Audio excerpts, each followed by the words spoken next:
Joe Rogan's dedicated fan base is quite familiar with his intimate group of friends. Within his tightly woven group, there is a standout personality who consistently grabs the spotlight with his outgoing nature, none other than Joey Diaz himself. He is a stand-up comedian, an actor, a podcaster, and so much more. Joe Rogan and Joey Diaz share a very strong bond. They've known each other for almost 3 decades, and fans are curious about when it all began. In this clip, Joey Diaz talks about how he met Joe Rogan. Yeah, when do you hook up with Joe? 97. That's early. And then how do you guys connect? Yeah, what was the first time you met him? Do you remember? At the store. I was in Boise, Idaho doing the Funny Bone. Okay. And there was a thing called the 12, what was that movie they did with the 12 Monkeys? No, the 12, the Dirty Dozen. Dirty Dozen. Dom Herrera and Joe was on that. That's the first time I ever saw Joe with a backwards hat on. I never even knew who he was. Okay. Didn't pay attention ever again. It was just somebody, I watched it for Dom Herrera, maybe somebody else. Was I in LA already? No, I was not. I was living in Seattle at the time. When I met Joe Rogan, he was on news radio. Yeah.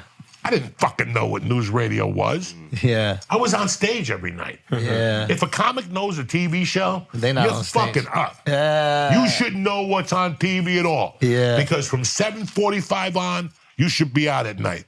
You should be out. So I didn't know. I didn't watch TV for years. Yeah. I didn't even know what NYPD was till I got to LA. And they sent me on an audition. I'm like, what's NYPD Blue? And they had to break it down for me. Yeah. I didn't know dick. So when I met Joe, they kept saying news radio. I thought he was a weather guy. a fucking anchorman or something. News radio, news radio, news radio. I thought he was a fucking anchorman or some shit. But he was he worked on news radio. And he didn't smoke weed or anything back then, right? Then he was still a gorilla on all fours. That's what I always tell him. You ever see those gorillas on all fours? That's who Joe was rough, tough, and inspiring. Really? Because Joe, I always loved stand-up, but Joe put the love into me. Like, really? Yeah, because he's on news radio. He's making $30,000 a week. And he's still getting up. And he's still coming to the store after a 15-hour day to do a 15-minute set. Yeah. A $15 set. That's character, bro. Yeah. Most people get a TV show, you don't see him. And they fucking check out. You don't see him no more. Not only would he still show up, but he would show up after a fucking 10 a.m. in the morning to 10 o'clock at night shooting day on news radio, and he would still be there 11:45. That gives you something. That makes you go, okay. Yeah. He likes this. I like this. Do you remember when he asked you to do the podcast the first time? What did you even think a podcast was?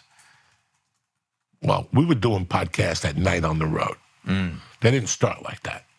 Oh, They really? didn't start in the studio. We would do a comedy show and then go back to his hotel room, and him and Brian would talking shit. I was watching, you were on episode 25 of the Joe Rogan Experience. So you're the earliest, because Kreischer was on at like 79 or 80 or something like that. You were on super early. So I was curious about that. I'm glad you asked how that So we were whole doing it thing at happened. night. We would do a show and then do it at night. And then one night I'm like, why am I doing this? Who the fuck is at home Friday at midnight? 13-year-old kids. Yeah. That's who's home. Why the fuck are we doing this, Joe? Let's go shoot pool. Let's go smoke pot, something. And that's when he started doing the podcast. And then him and Brian kept doing something. You heard little rumblings of the guy from the Man Show. Adam Carolla? Adam Carolla. Yeah. And then you had Mark Maron. That was the easiest. Those are the earliest signs of podcasting. But again, on my end, I always knew this. I always knew that if I got to tell my story, the comedy game would change for me. Because I'm a big fan of like HBO boxing. Yeah, of course. And I might hate you as a boxer, but I might watch that. And all of a sudden, I love you. And That's all of a sudden, they show 24/7. you 2 daughters. Oh, yeah. They show you going up to the Bronx and eating fried bananas with Cuban people. And I'm like, this guy ain't that fucking bad. I'm going to follow him a little more. So I always knew, because all comics have are jokes. Yeah. You base me on a joke. You think you know me from me doing a joke, but you don't know I got 3 kids. You don't know I put mascara on and play house with them and drink tea. You just see me as a big gorilla. I knew that if I got to tell my story, I could do something with comedy. So when the podcast platform came up, I was like, ugh, it's like comedy again.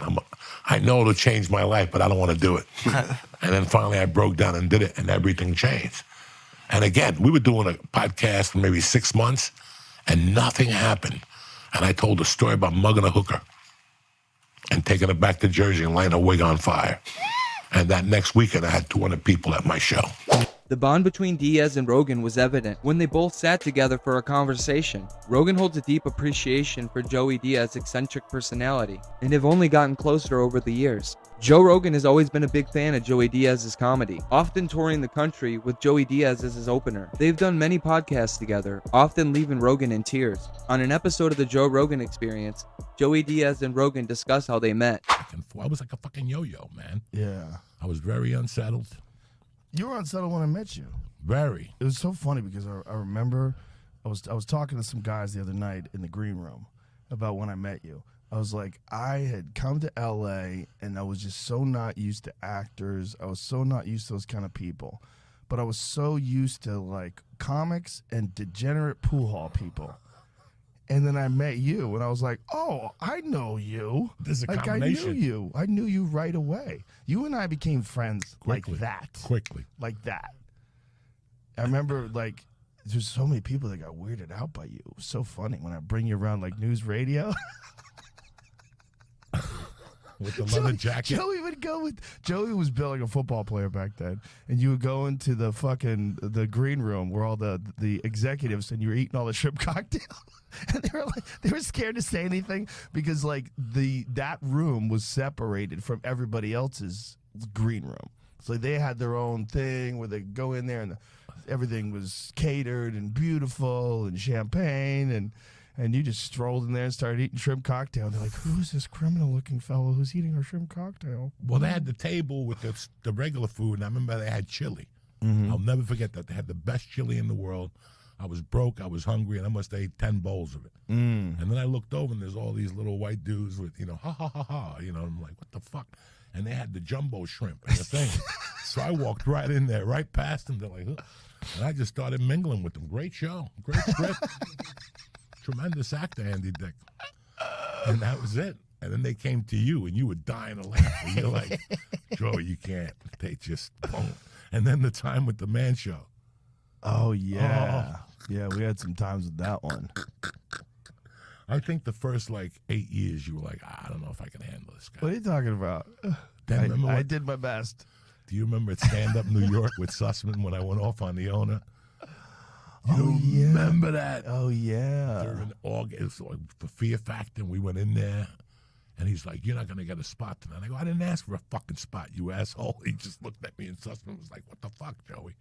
I didn't like that dude, so. But no, at the beginning, I know that you were, shaking your head like, this guy's not. Yeah, but it made me comfortable. I love being around you because I know people like you. I understand you. I didn't understand actors. It made me so uncomfortable because I never knew who they really were. I never knew what they really thought. They were never present with you. Not all of them, but it was just there was enough of them out there that were trying to make it in Hollywood, and they were putting on a show for everybody, everywhere they went. So you never really knew who they were. With you, I was right away. I was like, oh, I know guys like you. Right away. It was rough those couple years because I would go to meetings and stuff, and people go, I don't know. Yeah, you were rough. You were rough. Rough. Dude. I was like, I don't know. And then I remember I went to HBO. Somebody got me a meeting at HBO, in 98. And I had no success at all. I wasn't having any success at all, except for the Comedy Store. And I went to that meeting. And something, I went with, actors and agents, and you know how proper they are. Yeah. This is an idea about the future of this show, right. And I could just take it for so long, and I just went. And I talked about growing up in a funeral parlor, picking up bodies, going to fucking JFK and bringing the bodies back and slinging them in the mouth. The guy's body, the mouth would open on the body because my friend had a funeral parlor. And they were like, hold on 1 second, this is stunning. And I just started going off on them, and they're like, we want to hear more. Put these together in notes for me. And I was like, okay. And then after the new year, I gave them the notes, and I was on fire. I didn't tell any. So there you have it. A true friendship that transcends time. And that is the legend on how Joe Rogan met Joey Diaz.